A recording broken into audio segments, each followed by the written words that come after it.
कक्षा 9 के सभी विद्यार्थियों का हार्दिक स्वागत है। आज के इस वीडियो में हम लोग पढ़ेंगे नए मेहमान एकांकी का सारांश। तो आइए शुरू करते हैं। नए मेहमान उदय शंकर भट्ट जी का समस्या प्रधान एकांकी है। इसमें महानगरों के मध्यवर्गीय जीवन का सजीव और यथार्थ चित्रण हुआ है।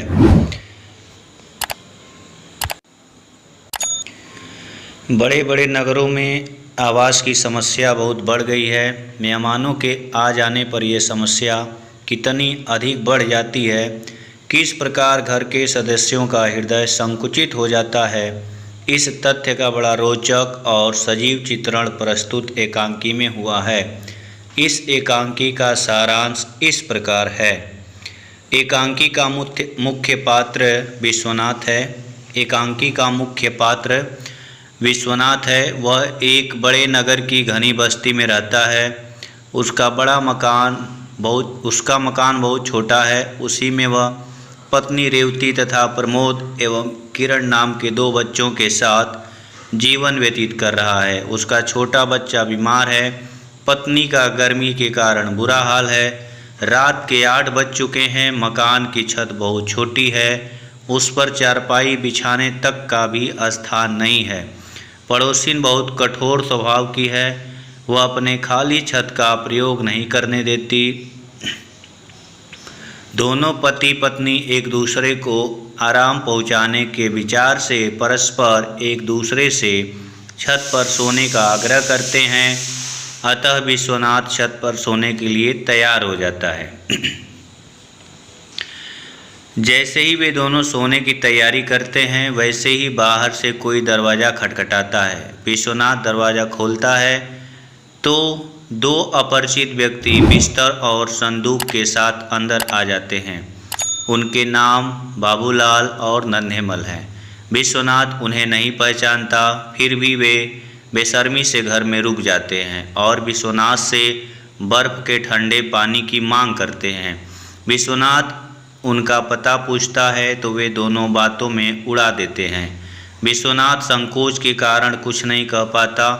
वे दोनों पानी पीते हैं और पड़ोसी की छत पर पानी फैला देते हैं।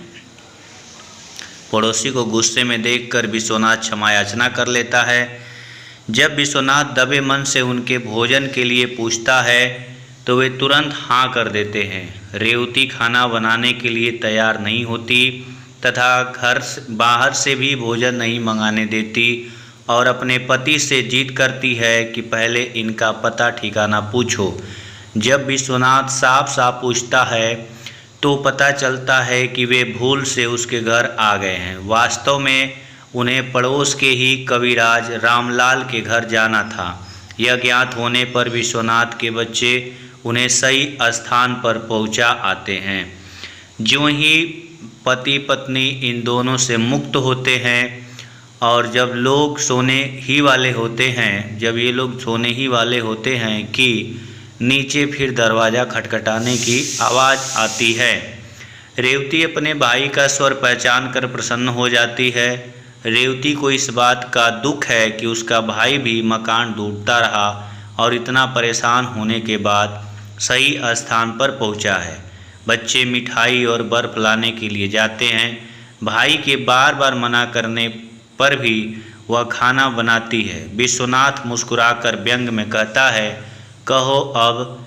इस पर रेवती कहती है, अब क्या, मैं खाना बनाऊंगी, भैया भूखे नहीं सो सकते। यहीं पर एकांकी समाप्त हो जाती है। प्यारे विद्यार्थीगण, प्रस्तुत एकांकी में लेखक का उद्देश्य नगर की आवास समस्या का चित्रण करना है। आज नगरों में आवास समस्या इतनी जटिल है कि लोग नए मेहमानों से कतराते हैं। वे सगे संबंधी को तो कुछ समय के लिए रख सकते हैं, किंतु एकाएक आए अतिथि से घबरा जाते हैं। तो ये था एकांकी। अगले एकांकी के साथ फिर मिलेंगे।